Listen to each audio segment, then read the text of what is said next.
India news पर जिस तरह से मंच कार्यक्रम आगे बढ़ रहा है, हमारे साथ मोदी सरकार के ऐसे मंत्री जुड़ रहे हैं जो कि एक विभाग नहीं बल्कि इनके पास 6 विभाग है। हमारे साथ हैं डॉक्टर जितेंद्र सिंह।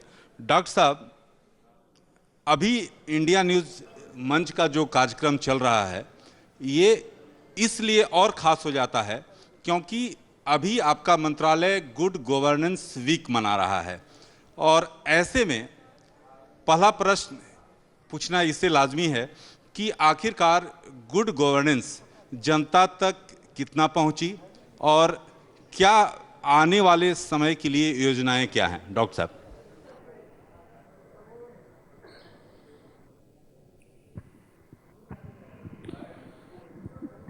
धन्यवाद राकेश जी।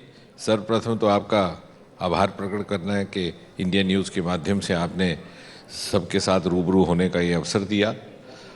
और जैसे आपने ठीक कहा कि गुड गवर्नेंस सुशासन सप्ताह ये चल रहा है और इसका समापन होगा 25 दिसंबर को, जो हम सब लोग अटल बिहारी वाजपेयी जी के जन्मदिन के रूप में मनाते हैं। लेकिन जैसे आपने कहा कि इसकी विशेषताएं क्या रहीं, तो मैं ये कहूँगा कि प्रधानमंत्री मोदी जी का जो साढ़े 8 वर्ष का जो प्रधानमंत्री के रूप में कार्यकाल रहा है, और उसके अतिरिक्त as the longest serving head of a government जो 20-21 वर्ष, उसका एक हॉलमार्क रहा है सुशासन और बहुत सी ऐसी नई बेस्ट प्रैक्टिसेस जो उन्होंने इंट्रोड्यूस की।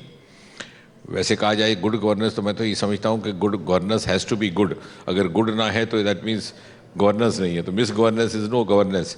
लेकिन मोदी जी ने पहले मुख्यमंत्री के रूप में और उसके उपरांत प्रधानमंत्री के रूप में हमें सुशासन का एक ऐसा मॉडल दिया जिसकी यदि आप संक्षेप में कहें तो मैं कहूँगा 3 विशेषताएं। एक तो ये कि सस्टेनेबल मॉडल ऑफ गवर्नेंस। एक ऐसे ज़माने में जब हम सस्टेनेबल गोल्स की बात करते हैं, चाहे यूएनओ है, चाहे कोई भी संस्था है, कोई भी स्तर है, तो एक ऐसा मॉडल जो पिछले 21 बरस से कामयाबी से निभाया गया और आगे भी चलने की संभावना रखता है, holds the promise of future also. तो this is the best sustainable model of governance. दूसरा, a model which has defied the principle of diminishing returns. आमतौर से होता है कि कोई भी व्यवस्था है, कोई भी स्वरूप है, समय बीतने के साथ साथ उसकी मान्यता, उसकी लोकप्रियता, उसके प्रति लगाव धीरे धीरे कम होने लगता है। लेकिन यहाँ ज्यों ज्यों समय बीतता गया, डिविडेंड्स केप्ट ऑन इंक्रीजिंग, और जैसे जैसे कोई और चुनौती आई, ये प्रशासन का मॉडल और सुदृढ़ हुआ। अभी हाल ही मैंने देखा आपने कोविड की चुनौती, और जब वो मुख्यमंत्री थे तो भूकंप की।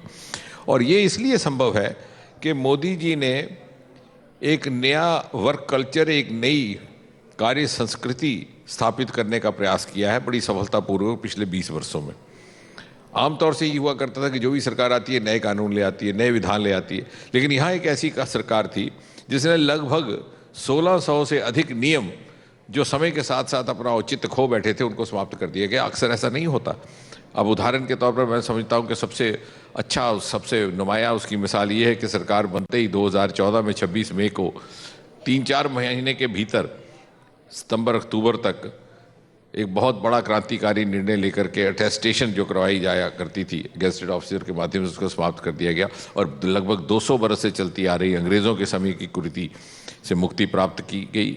और एक बहुत बड़ा संदेश गया कि ये एक ऐसी सरकार है जिसमें इतना आत्मविश्वास है, इतनी कैपेसिटी है कि अपने देश के युवाओं पर विश्वास कर सके। इसके अतिरिक्त लेवल प्लेइंग फील्ड दिया जाए हर नौजवान को, चाहे उसकी पृष्ठभूमि कोई भी क्यों ना हो, उसको एक समान अवसर मिले। उसको देखते हुए इंटरव्यू की प्रथा समाप्त की गई नियुक्तियों में। मोदी जी ने लाल किले के परिसर से उसका आह्वान किया। एक के बाद एक प्रक्रियाओं का सरलीकरण करना, ताकि आखिरकार यदि सुशासन का या किसी भी प्रशासन का अंततः लक्ष्य ये है कि नागरिक के जीवन में सरलता लाई जाए, ईज़ ऑफ लिविंग, तो उसकी लक्ष्य की कैसे प्राप्ति हो। पेंशन्स के नियमों में सरलीकरण किया गया।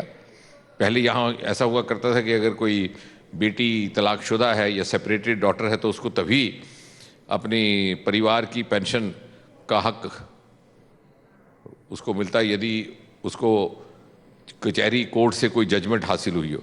लेकिन उसको समाप्त किया गया कि मात्र इतनी शर्त रखी गई कि वो अपनी रिट पिटीशन दायर करे और वो अपनी फैमिली पेंशन अपने पिता की या किसी और परिवारजन की फैमिली पेंशन की हकदार रहेगी।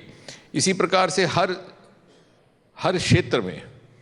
और मैं ये समझता हूँ कि चूंकि टेक्नोलॉजी आई है, और उसका दूसरा एक बड़ा हॉलमार्क ये रहा है कि मोदी जी के कार्यकाल का, कि टेक्नोलॉजी ड्रिवन गवर्नेंस, टेक्नोलॉजी के पर्याप्त उपयोग से बहुत सारी प्रक्रियाओं का सरलीकरण हो जाता है, समय बचता है, पैसा बचता है और पारदर्शिता आती है। उदाहरण के तौर पर ग्रीवेंस सेल है, वन नेशन वन पोर्टल के सिद्धांत पर अमल करते हुए सीपी ग्राम बनाया गया और अब धीरे धीरे प्रत्येक राज्य को उसके साथ जोड़ा जा रहा है।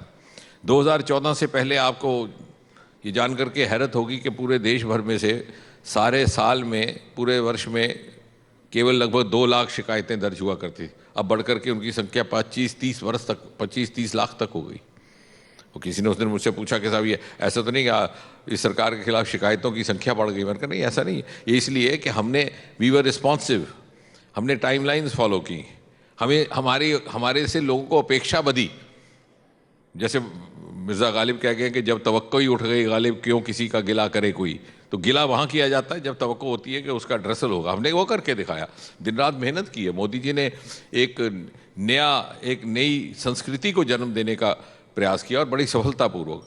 और इसी तरह से आज भी यदि आप देखेंगे, इस सुशासन सप्ताह में बहुत सारी ऐसी प्रक्रियाएं, स्वच्छता को भी सुशासन के साथ जोड़ा गया। स्वच्छता का अर्थ मात्र शौचालयों की सफाई तक सीमित ना रख करके कार्यालयों की सफाई, कार्यालयों में फाइलों का डिस्पोजल, और कितने कितने डिस्पोजल।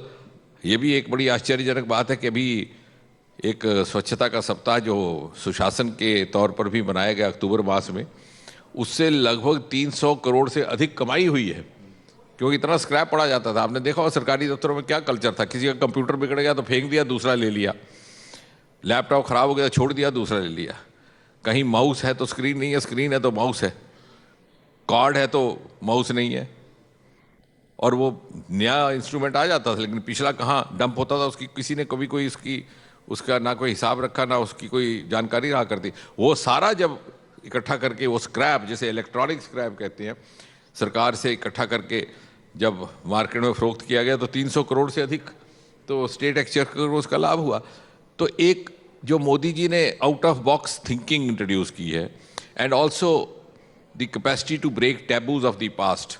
सुशासन मात्र कार्यालयों तक सीमित नहीं है। अब हमारे अंतरिक्ष विभाग में आपने देखा, रोज आजकल अंतरिक्ष विभाग को लेकर के, इसरो को लेकर के, स्पेस सैटेलाइट्स को लेकर के समाचार आते हैं। क्यों आते हैं? इसलिए आते हैं कि 70 वर्ष तक अंतरिक्ष ने गोपनीयता के पर्दे में काम किया। डॉक्टर साहब, इस पर अलग से प्रश्न करेंगे, लेकिन सबसे महत्वपूर्ण बात यह है कि 6 विभाग किस तरह से संभालते हैं? क्योंकि जो आपके कर्मचारियों से बातचीत हो रही थी, सुबह 7 बजे जगते हैं, 11 बजे रात तक, तो कैसे एनर्जी आखिरकार, कैसे ये 6 विभाग में कैसे तारतम्यता? ये तो इस प्रश्न का उत्तर तो बड़ा कठिन है वो तो, लेकिन ये है कि जब लगता है कि इस प्रकार की जिम्मेवारी दी गई तो किस प्रकार, जब तक अपनी भरपूर ऊर्जा और अपनी क्षमता के अनुकूल उसको निभाया जाए, वो प्रयास रहता है। मैं 2-3 ऑफिस में भी घूमता हूँ दिन भर में, और हमने और कोई पास टाइम रखा नहीं है, ना अवकाश, ना छुट्टी, ना संडे, ना मंडे। तो ये बीच में आप ही के साथ जो 2 मिनट बैठा हुआ, तो ये हमारी रिलैक्सेशन हो गई। उसके बाद फिर से काम पे चले जाएंगे। डॉक्टर साहब, आपके पास स्पेस डिपार्टमेंट भी है। आप जिस तरह से स्पेस डिपार्टमेंट 60 के दशक से इसमें जो है कार्यरूप धारण करना शुरू किया था, अभी जिस तरह से स्पेस डिपार्टमेंट, स्पेस में जो कार्य हो रहा है, उसके बारे में जिस तरह से गगनयान की बात किया जाए, चंद्रयान की बात किया जाए, जिस तरह से आगे बढ़ रही है मोदी सरकार के नेतृत्व में, उसको लेकर आगे योजना क्या है स्पेस डिपार्टमेंट? नहीं, देखिए, हमें ये बात समझनी होगी और समाज में बाकी लोगों को भी समझानी होगी। कई बार क्या होता है कि बहुत सारी चीज़ों का हमें अनुमान नहीं रहता, वो हमारे रोज़ देखते देखते हमारे माइंड की इस तरह सी कंडीशनिंग हो जाती है। लेकिन अगर आप अंतरिक्ष के ही विभाग को देखें तो हकीकत तो ये है कि इतनी सारी प्रतिभा, इतनी क्षमता छिपी हुई थी हमारे वैज्ञानिकों में भी, हमारे कर्मचारियों में भी। अब जब साराभाई ने अंतरिक्ष का कार्यक्रम प्रारंभ किया 1950 के दशक में, लेट 50s में, वो एक ऐसा समय था जबकि अमेरिका और सोवियत यूनियन चांद की धरती पर अपना आदमी उतारने की तैयारी कर रहे थे। और हम गीत गाते थे चंदा मामा दूर के। तो आप अनुमान लगाइए कितनी तीव्र गति से ये यात्रा आगे बढ़ी है, और इतने सारे साधन भी नहीं थे, इतना सरकारों में भी उसको प्राथमिकता नहीं दी जा रही थी जिस प्रकार से मोदी जी ने दी है। उसके बावजूद हमारे वैज्ञानिकों में प्रतिभा थी, आंखों में सितारे थे, बाईसाइकिल के कैरियर पर उठा करके रॉकेट ले जाया करते थे सारा भाई। एक ऐसा दौर गुजरा, और आज एक ऐसा दौर है कि विदेशी सैटेलाइट हमारे यहाँ से लॉन्च हो रहे हैं। लगभग 200 मिलियन से अधिक यूरो कमाए गए हैं फॉरेन सैटेलाइट से, जिसमें से लगभग 195-97 मिलियन यूरो तो मात्र इन 8-8.5 वर्षों में मोदी जी के कार्यकाल में। तो ये इसलिए हुआ कि जैसे मैंने कहा कि मोदी जी ने रास्ते हमवार किए, काम करने की स्वतंत्रता दी, किस प्रकार से हर व्यक्ति की प्रतिभा को पूरा उसको एक्सपोजर, उसका आउटलेट मिले, उसके एक साधन जुटाए। ये गोपनीयता की पर्दे से हटा करके इसको प्राइवेट सेक्टर के लिए खोल दिया गया। मात्र 2-3 साल पहले, जैसे मीडिया ने कहा, अनलॉकिंग ऑफ द स्पेस हुआ, और आज 3 बरस के भीतर परिणाम यह है कि हमारे पास 110 से अधिक स्टार्टअप्स हैं। और भी आपने पिछले दिनों समाचारों में आपने भी दर्शाया किस प्रकार स्काई रूट, वो 2 नौजवानों ने वो बना करके रॉकेट भेजे, वो प्राइवेट रॉकेट्स हैं, और अब वो प्राइवेट सैटेलाइट्स भी भेज रहे हैं। तो ये जो छिपी हुई प्रतिभा थी, मैं तो कहूँगा the talent which was waiting to be explored, उसको मौका दिया मोदी जी ने। ये सुशासन से भी जुड़ता है और हमारी प्रतिभा से भी जुड़ता है। और आज यही कारण है कि भारत के प्रतिभा का और स्पेस टेक्नोलॉजी का, हमारा जो त्रिवेंद्रम का इंस्टीट्यूट है स्पेस का, अधिकतर वहाँ से जो हमारे बच्चे निकल करके आ रहे हैं वो नासा में उनको काम पे लगाया जा रहा है। वो तो उससे आप एक अनुमान लगा सकते हैं कि किस प्रकार की मान्यता है हमारे यहाँ के साइंटिफिक ब्रेन्स की और स्पेस साइंटिस्ट। डॉक्टर साहब, सभी लोगों के मन में, देशवासियों की जो आशंकाएं हैं नई अंतरिक्ष नीति को लेकर, ये नई अंतरिक्ष नीति में है क्या क्या?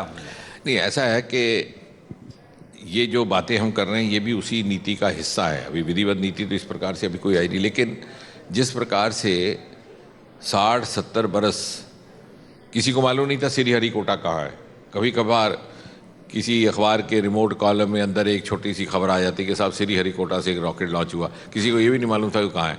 क्योंकि आपने एक तरफ हम नागरिक भागीदारी की बात करते हैं, दूसरी तरफ हम कहते हैं ग्लोबल बेंचमार्क्स की, तीसरी तरफ हम कहते हैं कि भारत शिखर पर पहुँचेगा। तो अगर हमने ग्लोबल बेंचमार्क्स के ऊपर पूरा उतरना है, ग्लोबल कंपटीशन में उतरना है, तो हमारे global challenge, we have to act like a global country. वो बात मोदी जी ने की, उन्होंने अंतरिक्ष को खोल दिया। आज वहाँ एक PSU बनी है, इन स्पेस, जो फैसिलिटेट करती है प्राइवेट सेक्टर्स को। ये नई नीतियों का ही हिस्सा है। इसी प्रकार स्पेस टेक्नोलॉजी को दूसरे सेक्टर्स में उपयोग में लाना, मात्र रॉकेट तक सीमित नहीं करना, ये भी उसी नीति का हिस्सा है। आज स्मार्ट सिटीज़ हैं, रोड्स हैं, रेलवे क्रॉसिंग्स हैं, कितने सारे एक्सीडेंट हुआ करते थे, लेकिन स्पेस टेक्नोलॉजी के माध्यम से आज आप पता लगा सकते हैं कि 10-15 किलोमीटर के दूर पर कोई पोटेंशियल ऑब्स्ट्रक्टिंग ऑब्जेक्ट तो नहीं है, तो ड्राइवर उसको ब्रेक लगा के रोक सकता है।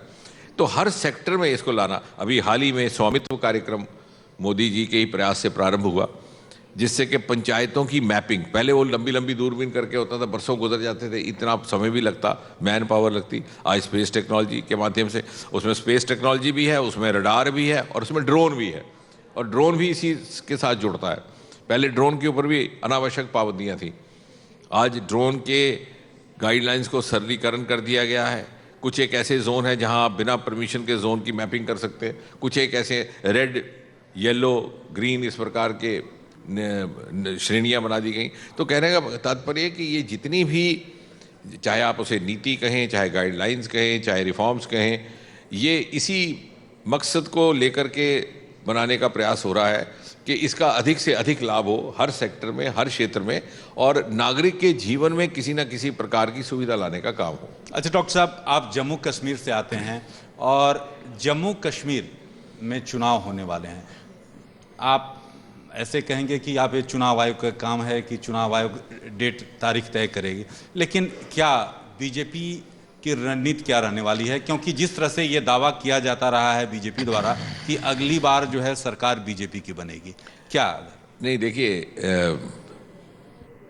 एक सभ्य नागरिक होने के नाते आज भी मेरा वही उत्तर होगा कि कब चुनाव होगा उसका निर्णय तो चुनाव समिति ही करेगी, इलेक्शन कमीशन। लेकिन हाँ, भारतीय जनता पार्टी के कार्यकर्ता होने के नाते मैं इतनी बात आपसे अवश्य कह सकता हूं कि भारतीय जनता पार्टी 24/7/365 पार्टी है। कोई भी चुनाव हो, किसी भी स्तर का हो, पंचायत का हो, विधानसभा का हो, लोकसभा का हो, हम हर समय तैयार हैं। हमारा कार्यकर्ता इतना सक्षम है, इतना शिक्षित प्रशिक्षित, तो सोए हुए भी जगाए तो वो चुनाव के अभियान पर निकल पड़ता है। और आपने देखा होगा हमारी कार्यशैली, अगर आज किसी राज्य में चुनाव संपन्न होता है तो उसी दिन सायंकाल को हमारे राष्ट्रीय अध्यक्ष साल भर बाद होने वाले अगले राज्य के चुनाव की समीक्षा प्रारंभ कर देते। तो इस तरह से ये कहा जा सकता है कि भारतीय जनता पार्टी सदा हर किस्म के चुनाव के लिए तैयार है। कभी भी चुनाव घोषित हो हम तैयार हैं और पूरे आत्मविश्वास के साथ हम चुनाव लड़ने को तैयार हैं। डॉक्टर साहब, आखिरी प्रश्न आपसे जानना चाहेंगे कि जम्मू कश्मीर धारा 370 हटाए जाने के बाद कितना बदला है, कितना विकास हो पाया है? जो डबल इंजन की बात करते हैं तो क्या मैं समझूंगा इसको हम संक्षेप में अगर वर्णन करना हो तो 3 स्तर पर, एक प्रशासन के स्तर पर, दूसरा विकास और तीसरा जिस प्रकार से आम जीवन में मानसिकता में बदलाव आया है। यदि आप सुरक्षा की दृष्टि से देखें, क्योंकि सुरक्षा और विकास का आपस में बहुत करीब का नाता है, रेसिप्रोकल रिलेशनशिप है। अगर सुरक्षा ना हो, अगर सिक्योरिटी सिचुएशन बिगड़ जाए तो विकास कार्य रुक जाता है, विकास ना हो तो अनरेस्ट पैदा होता है। आप देखिए, एक ज़माना था केंद्र से अगर कोई बड़ा नेता कश्मीर घाटी के दौरे पर निकलता तो पाकिस्तान से हड़ताल का आह्वान होता और श्रीनगर में दुकानें बंद हो जाती। आपने रिपोर्ट की इतने साल, अभी हाल ही में गृह मंत्री गए हुए थे 1 महीना पहले, 1.5 महीना, और इतने कार्यक्रम करके आए, सभाएं हुई, कोई हड़ताल नहीं, कोई पत्थरबाजी नहीं 2-3 साल से। इसका अर्थ ये हुआ कि जो सरकारें अभी तक वहाँ रहीं उनमें शायद उस तरह की इच्छा शक्ति का अभाव था। क्योंकि आज भी मेरा ये मानना है, ये बात कोई कहे कि ना कहे, कि श्रीनगर की आम गली कूचों में घूमने वाला आम इंसान वो मन से चाहता है कि मैं मोदी जी की विकास यात्रा का हिस्सा बनूं। क्योंकि कश्मीर का युवा बड़ा एस्पिरेशनल है, बड़ा आकांक्षी है। He doesn't want to miss the bus. उसे मालूम है कितने सारे अवसर, मौके मोदी जी ने फराहम करवाए हैं, लेकिन शायद एक खौफ का पर्दा है जो उसे रोके हुए है। लेकिन वहाँ की सरकारें, वहाँ की जो सत्ताधारी पार्टियाँ थी, उनका एक वेस्टेड इंटरेस्ट बन गया। हर इलेक्शन में 10% वोट दान हो और 10% वोटर टर्नआउट के बाद एमएलए भी बन जाओ, एमपी भी बन जाओ और पुश्त दर पुश्त 3-3 पीढ़ियों तक अपना वंशवाद चलाते रहो। मैंने तो संसद में एक बार कहा भी था कि काश किसी दिन ऐसी सोच आए कि मिनिमम, न्यूनतम दर निर्धारित की जाए, थ्रेशोल्ड फॉर वोटर टर्नआउट, कि अगर 10% से कोई एमपी या एमएलए बन के आता है तो उसको मान्यता नहीं दी जाए। इस प्रकार का वातावरण बन गया और ये आतंक के साए में पलते रहे। तो एक nexus of political class, business class end of course the militant, उस पर जब अंकुश पाया गया, जब उस पर प्रभावी तौर से कार्रवाई हुई, तो आपने देखा कोई पत्थरबाजी की घटना नहीं हो रही इतने सालों से, कोई हड़ताल नहीं हो रही। इस बार जितने पर्यटक आए हैं सारे रिकॉर्ड टूट गए। लोग घरों में होम टूरिज्म के लिए भी जगह नहीं बची। होटलों के किराए इतने ज़्यादा बढ़ गए कि उनको आग्रहपूर्वक नीचे लाना पड़ा। दूसरे स्तर पर प्रशासन, आप प्रशासन और रिफॉर्म्स, एक बहुत बड़ी विडंबना, क्योंकि लंबा बात करेंगे तो पूरा दिन लग जाएगा, लेकिन 2 ही उदाहरण हैं। 70 वर्ष तक एक ऐसा वर्ग था नागरिकों का, समाज का, जिसे वोट देने का अधिकार नहीं था, जिसे नागरिकता का अधिकार नहीं था। और जानते हैं वो कौन सा वर्ग था? जो 1947 में बंटवारे के बाद पाकिस्तान से यहाँ आए थे। और ये वो वर्ग था, जो अक्सर बात चूक जाती है, जिसमें से 2 सदस्य भारत के प्रधानमंत्री बने। डॉक्टर मनमोहन सिंह जी जेलम से आए थे, इंद्र कुमार गुजराल जी गवर्नमेंट कॉलेज लाहौर के ग्रेजुएट थे, वो भारत के प्रधानमंत्री बने। लेकिन उन्हीं के कुछ एक साथी जो जाकर के जम्मू में बस गए, जम्मू कश्मीर में, उनको नागरिकता का अधिकार भी नहीं, उनको वोट देने का अधिकार भी नहीं। तो मैं तो कई बार कहता हूं कि विधाता को मंजूर था कि ये 2 हमारे वरिष्ठ प्रधानमंत्री यहाँ आके बसे, अगर ये जम्मू कश्मीर में गए होते तो शायद इनके भी कुंडली कुछ और होती। इस प्रकार की विडंबना। और बेटियों को आपने अधिकारों से वंचित किया और वेस्टेड इंटरेस्ट इतना ज़्यादा बन गया, क्योंकि अभी सार्वजनिक जगह पर कहने की आवश्यकता नहीं, लेकिन मैं कम से कम 3 मुख्यमंत्रियों के नाम ले सकता हूं जिन्होंने अपनी बेटियों और अपनी बहनों को प्रॉपर्टी राइट से वंचित होना मंजूर समझा, सिर्फ इसलिए कि वो सत्ता पे बने रहें। आम बेटियों की तो बात छोड़ ही दीजिए। डॉक्टर साहब, कई सवाल हैं जो कि हम पूछना चाहते हैं, लेकिन समय की कमी के कारण हम पूछ नहीं पा रहे हैं। आप आए और अपना कीमती समय दिया, इसके लिए बहुत बहुत धन्यवाद Rakesh ji. For more such videos, Subscribe to the NewsX YouTube channel, hit the bell icon.